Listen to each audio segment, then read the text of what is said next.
Let me give you an example from one of the cases that we've handled. Our client was driving a large pickup truck, a 3/4 ton. He regularly pulled his travel trailer and other heavy items with his truck, so he needed a big truck. Now our client was retired at the time of this incident.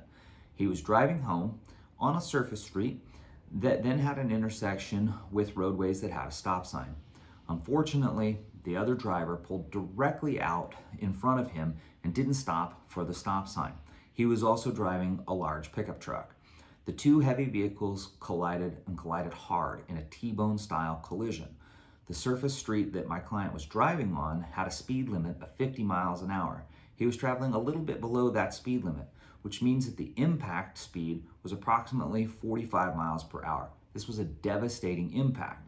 Now, right after the accident, the client was shaken up. There had been full airbag deployment, seat belts had locked up, and his truck was an obvious total loss.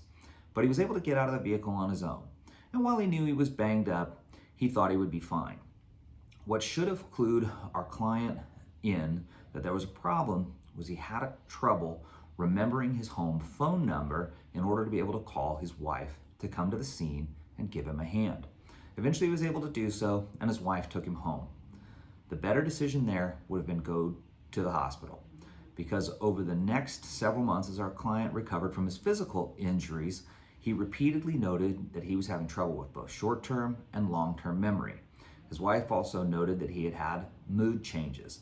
I noted when meeting with him that he had trouble with word finding. We were able to get our client referred to an appropriate medical professional, a neuropsychologist, to get him evaluated.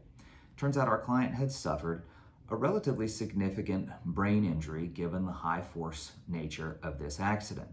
Now our client was able to get treatment, medications, and had various testing protocols and exercises for memory and his mental well-being that actually improved his condition significantly.